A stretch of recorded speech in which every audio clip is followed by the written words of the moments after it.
Assalamualaikum warahmatullahi wabarakatuh. Halo semuanya, nama saya Widat dari Pendidikan Fisika B Angkatan 2022. Di kesempatan kali ini, saya akan mempresentasikan materi tentang How Learning Looks for a Novice atau bagaimana pembelajaran terlihat untuk seorang pemula. Yang pertama, bagaimana siswa mengambil fisika pengantar berperilaku dalam hal memecahkan masalah.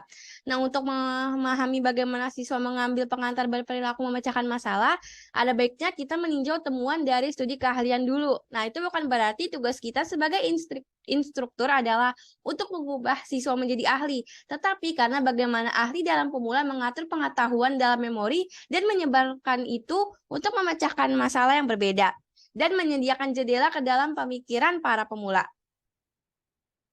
Selanjutnya ada kurangnya perspektif tentang apa yang penting dalam fisika. Nah, pemecahan masalah biasanya itu dilakukan dengan latihan pencocokan pola untuk pemula. Nah, lalu habis itu kayak diberikan contoh soal, nah nanti dimasukkan nilai untuk menghasilkan jawaban. Nah, faktanya fisikawan akan melakukan mungkin setuju bahwa dalam kursus mekanika pengantar hanya ada 4 ide yang besar yang tercakup dalam beberapa ide sekunder. Selanjutnya adalah pentingnya pengembangan keahlian untuk literatur penelitian. Nah, lebih banyak pengalaman seorang pemula berkembang ke tahap pemula lanjutan atau seseorang yang mendasar keputusan mereka pada situasi serupa yang mereka hadapi. Saat pemula nih mulai mengatur fitur situasi ke dalam hierarki elemen penting dalam mendasarkan keputusan, mereka ada atau tidaknya fitur tertentu mereka diberi label sebagai kompeten. Selanjutnya ada kriteria kategorisasi yang digunakan oleh para ahli dan pemula dalam fisika. Nah, biasanya itu digunakan tidak semata-mata fitur atau prinsip permukaan, tetapi sebagian besar juga jatuh di sepanjang ukuran. Ada studi yang sama juga meminta para pemula dan ahli untuk mendiskusikan bagaimana pendekatan yang mendasar. Nah, pendekatan ini biasanya berbasis persamaan, sering disebut analisis sarana sampai akhir, mencoba untuk mengurangi jarak antara yang diberikan dalam masalah dan keadaan tujuan. Selanjutnya, masalah yang diperhatikan dalam fisika. Ini sangat tergantung pada keahlian. Nah, semua masalahnya itu bisa digunakan memiliki diagram dan pertanyaannya konseptual atau tanya jawab sementara mata peserta itu dilacak saat mereka melihat diagram dan menjawab pertanyaan. Mereka itu menjawab pertanyaan dengan benar, menghabiskan sebagai besar waktu untuk melihat bagian diagram yang relevan secara tematis. Selanjutnya ada bagaimana sih pemula dan para ahli mengarahkan perhatian. Nah, itu biasanya itu mengubah kebutaan mengeksplorasi apa orang memperhatikan selama perubahan situasi. Nah, misalnya seorang peserta atau murid itu mungkin diperlihatkan gambar di layar. Lalu terganggu nggak nih dari melihatnya sejenak? Nah, di mana ada sesuatu yang sengaja diubah dalam gambar dan kemudian seseorang memastikan apakah itu peserta atau murid memperhatikan perubahan tersebut atau nyadar nggak adanya perubahan tersebut. Selanjutnya ada menjelaskan tentang tidak ada satupun partisipasi para ahli dan pemula dalam penelitian.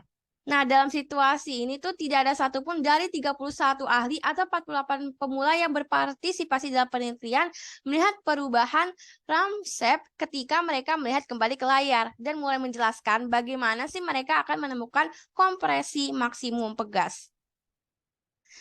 Selanjutnya adalah perbedaan lain antara ahli dan pemula. Nah, perbedaannya itu bagaimana mereka melakukan pendekatan pemecahan masalah. Kalau perilaku pemula itu biasanya semua fisika itu instruktur telah menyaksikan adalah bahwa ketika memecahkan masalah, pemula mencari persamaan yang mengandung variabel atau besaran yang diberikan dalam masalah. Nah, sedangkan kalau para ahli itu dia memulainya dengan melakukan deskripsi tingkat dasar dan analisis kualitatif berdasarkan masalah tentang konsep dan prinsip utama yang diperlukan untuk membangunnya solusi. Selanjutnya ada menjelaskan tentang awal untuk menjawab sebuah pertanyaan. Nah, sebuah studi awal nih berusaha untuk menjawab pertanyaan yaitu apakah ada atau tidak yang membatasi pemula. Setelah mereka telah menyelesaikan kursus pengantar dan menerima penghargaan yang terhormat untuk melakukan analisis masalah seperti pakar sebelumnya menyelesaikan menghasilkan manifestasi seperti perilaku para ahli. Selanjutnya ada cara siswa untuk memecahkan masalah. Nah, ini penting tuh untuk dicatat bahwa alat komputer berbasis menu tidak pintar juga tidak memberikan umpan balik tentang kesesuaian pilihan yang dibuat untuk memecahkan masalah. Ini hanya memberikan kesempatan untuk melakukan analisis konseptual yang jika benar akan memberikan siswa sebuah persamaan yang dapat digunakan untuk memecahkan masalah. Oleh karena itu, jika siswa membuat pilihan yang salah, dia akan mengambil jalan yang salah yang tidak akan menghasilkan yang benar persamaan di akhir. Selanjutnya ada menganalisis alat yang dipakai siswa untuk memecahkan sebuah masalah. Nah, untuk mengevaluasi nih apakah alat tersebut membuat perbedaan atau tidak, kelompok kontrol berpartisipasi untuk membandingkan fokus treatment di mana siswa menganalisis atau memecahkan masalah dengan alat komputer seperti ahli. Selanjutnya ada untuk mengukur dampak dari perlakuan. Nah, ini tuh ada dua penilaian yang digunakan. Yang pertama adalah tugas kategorisasi masalah. Yang kedua, sebuah tugas pemecahan masalah. Nah, sebelumnya nih udah diulas oleh para pemula cenderung mengkategorikan masalah menurut atribut permukaan, misalnya objek dalam masalah. Sedangkan para ahli itu memberikan isyarat pada struktur dalam masalah, misalnya prinsip yang diperlukan untuk solusi untuk mengkategorikannya. Selanjutnya ada menjelaskan tentang hasil penelitian dengan alat HAT. Nah, hasil penelitian dengan alat HAT ini menunjukkan bahwa kelompok perlakuan berusaha mengkategorikan masalah atau menurut prinsip itu lebih sering daripada kelompok kontrol dan tampil lebih baik. Selanjutnya ada hal intervensi pada studi yang lebih baru. Nah, studi yang lebih baru itu menunjukkan hal intervensi yang bahkan lebih pendek, berlangsung kurang dari 1 jam. Bisa dampak kriteria kategorisasi pemula terhadap yang berbasis prinsip. Nah, biasanya nih siswa dibagi menjadi 2 kelompok yang terdiri dari kontrol dan fokus perlakuan. Selanjutnya ada hasil dari penelitian studi yang lebih baru. Hasil dalam penelitian ini tuh biasanya sejalan dengan hasil kategorisasi dijelaskan dalam penelitian sebelumnya, di mana siswa menggunakan alat seperti ahli untuk menganalisis masalah.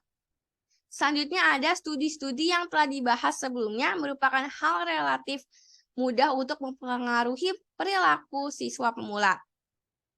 Nah, sejauh ini tuh udah diulas-ulas kan studi-studi tadi tuh menunjukkan bahwa hal tersebut merupakan hal yang relatif mudah nih untuk mempengaruhi perilaku siswa atau pemula menuju cara yang lebih produktif dalam memandang fisika sebagai terdiri dari beberapa prinsip atau konsep utama yang dapat diterapkan untuk mengkategorikan dan memecahkan berbagai masalah.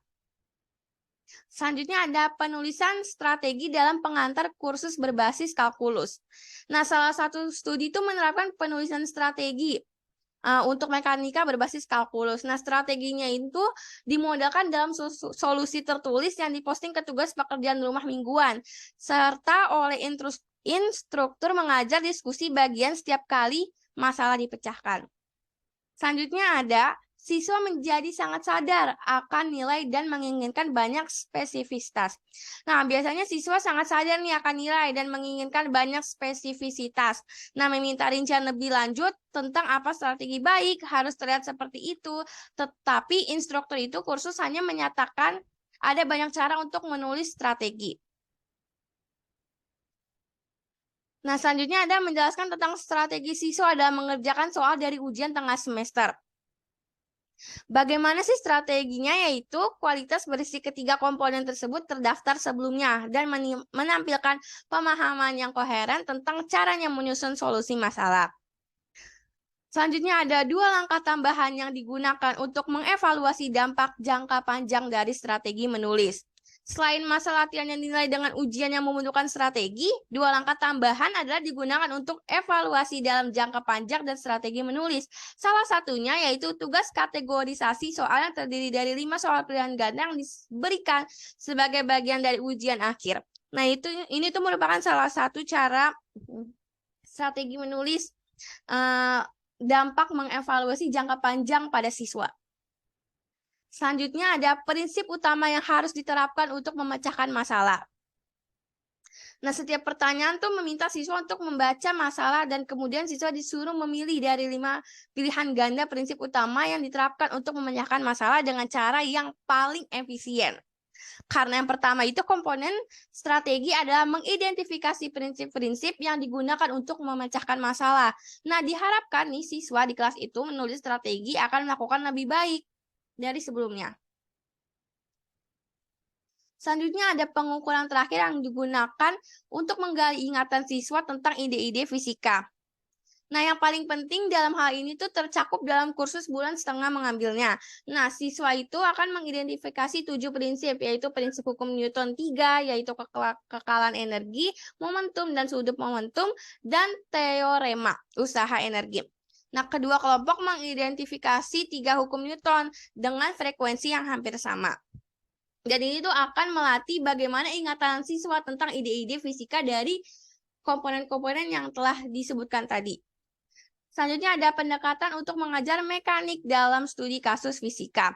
Nah, kajian kedua itu oleh Van Hevelen menggunakan pendekatan untuk mengajar mekanik disebut overview dalam studi kasus fisika.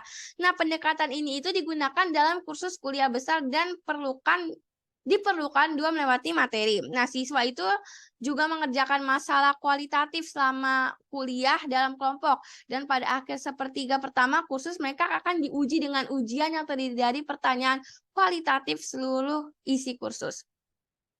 Peringatan tentang tugas yang sulit dalam fisika. Nah, ini tuh perlunya beberapa peringatan tentang tugas ini, karena tugas ini tuh mengacu pada kesalahpahaman umum atau kesalahan siswa itu sendiri adalah tugas tingkat tinggi dan sulit. Kami menggunakannya dalam studi fisika kelas sekolah menengah yang mengevaluasi strategi pengajaran yang inovatif. Selanjutnya adalah strategi instruksional untuk membantu siswa mengembangkan struktur hierarki fisika. Nah, itu diterapkan diagram peta konsep atau diagram alir. Menggunakan hierarki diagram alir dan menggunakannya untuk memikirkan solusi untuk masalah adalah salah satu cara untuk membantu pemula mulai merestrukturisasi amorf mereka menyimpan memori ide-ide fisika menjadi satu kesatuan yang lebih koheren. Selanjutnya ada penelitian tentang penerapan peta tautan dalam kursus fisika. Nah, ini ada beberapa penelitian nih dalam kursus fisika nih ya, untuk mengilustrasikan konsep-konsep kunci dari kuliah dan bagaimana mereka berhubungan satu sama lain. Nah, dalam studi ini tuh, instruktur disediakan peta konsep dan dimodelkan cara menggunakannya selama opsional pemecahan masalah atau pertemuan peta. Selanjutnya ini menjelaskan tentang sorot koneksi fisika. Nah, sebagai sebuah instruktur nih, guru mungkin sudah menyorot untuk siswa. Guru itu bagaimana konten membangun atau merupakan perpanjang dari apa yang mereka miliki dipelajari sebelumnya. Misalnya, jika siswa di kelas listrik dan magnet mulai belajar tentang listrik gaya antara partikel. Nah, guru nih mungkin mengingatkan mereka bagaimana mereka sebelumnya memecahkan masalah kekuatan ketika mereka mempelajari tentang hukum gerak Newton dalam mekanika. Selanjutnya strategi instruksional untuk membuat pengetahuan diam-diam menjadi eksplisit. Yang pertama, membenarkan keputusan pemecahan masalah. Nah, saat memodelkan cara memecahkan masalah, contoh masalah untuk siswa guru, mulailah dari awal dan secara eksplisit diskusikan pembenaran untuk setiap langkah. Selanjutnya ada laksanakan latihan identifikasi prinsip. Nah, ini tuh latihan di mana siswa disajikan dengan masalah satu persatu dan diminta untuk mengidentifikasi prinsip yang diperlukan dengan solusi tanpa benar-benar memecahkan masalah akan membuat ini jenis pengetahuan tak terlihat bagi siswa. Di sini ada biodata diri saya, nama saya Widat dengan NIM 13026222069, program studi pendidikan fisika angkatan 2022 Universitas Negeri Jakarta.